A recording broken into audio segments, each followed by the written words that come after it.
very much for joining us. It's good to see you. It's good to see you too, Robert. Thanks for having me on the show. Now, you are the executive director of the Angel Island Immigration Station Foundation. Give me an idea, first of all, a little bit of your background on how you ended up being in this role. Of course, it's actually been a little bit of a long and windy road, but it starts with my grandparents immigrating from China to Thailand in the 1930s and 1940s.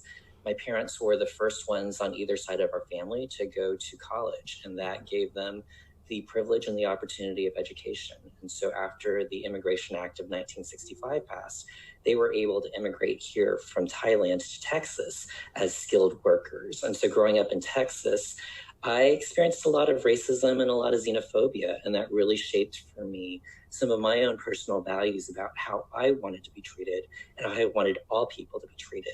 And as I looked at the work that the foundation was doing to not only preserve the histories of the immigrants and detainees who went through Angel Island, but also to connect those stories to present day immigration, it really felt like my personal values were aligned with the organizational values. So I put my name in the hat a year ago and was really fortunate that the board decided to select me to lead the organization into its next chapter. Well, congratulations. And also, too, it says a lot about you that you want to kind of take your personal journey and extend it to so many people.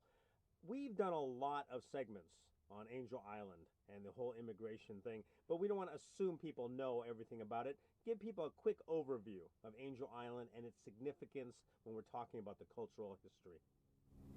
In a quick snapshot, what Angel Island represents is this period of U.S. history where from 1910 to 1940, there was a U.S. immigration station on Angel Island.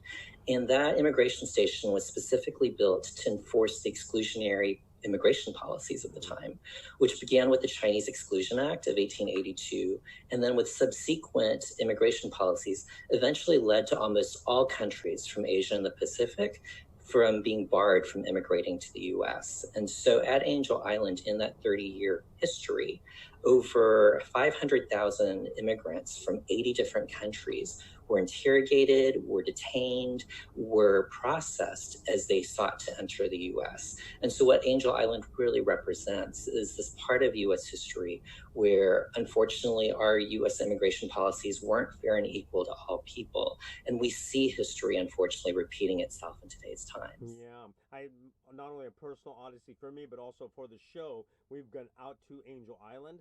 I would really encourage people to go out there.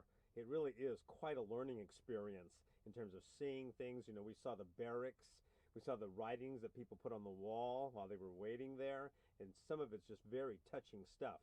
One of the things, though, that when I was there was this project, and that was a while ago, and I think it's ongoing, to turn the former hospital into a museum. Where is that at right now? We're at a really exciting chapter with the museum. So the history of Angel Island is also that after a fire broke out in the administration building, the site itself stopped being used as an immigration station. And then during the period of World War II, it was used to house POWs as well as to temporarily process Japanese Americans before they were sent to other internment camps. And after that period, the whole site fell into disarray. What was really lucky was in the 1970s, there were plans to actually to demolish the detention building as well as the hospital building. But thanks to the efforts of Park Ranger Alexander Weiss, as well as a whole bevy of community leaders over the past 40 years, what the foundation and so many partners, including Cal State Parks, have been able to do is to preserve the detention barracks, to keep those buildings standing so that they serve as a reminder to everyone in the Bay Area, across California, and across the nation about this important part of U.S. history. And so the hospital building is one of only 3 buildings that currently is standing and is open to the public, or at least it will be open to the public in the late fall. We started the process back in 2011, 2012 of trying to raise funds to preserve the hospital building. It was actually in danger of falling down. There was one wall that was literally only being held up by the ceiling. And if during an earthquake or a strong storm, that wall wall had collapsed, the entire building would have gone with it. But luckily, thanks to public and private funding and partnership with Cal State Parks, we've been able to not only keep that building standing, but we've been able to restore and refurbish it. And we're looking forward to opening up the public hospital building as the Angel Island Immigration Museum, hopefully in late fall of this year. And that'll mark the first time that this particular building will be open to the general public ever in the history of the site. That's great. Real quickly, let's talk a little bit about the Angel Island Immigration Station Foundation Gala that's coming up August 19th. Tell us a little bit about what's going to happen there, as well as how can people get involved and help your organization.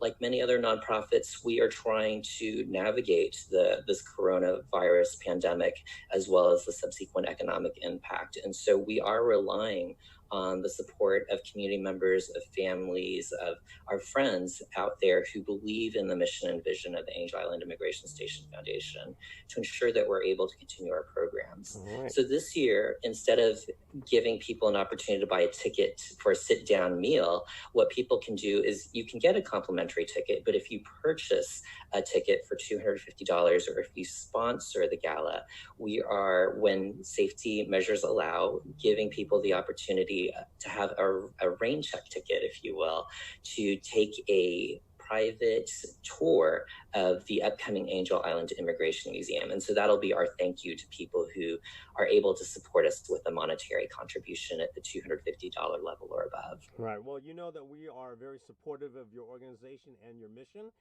Good luck on your gala, and we will catch up with you as this goes on, okay?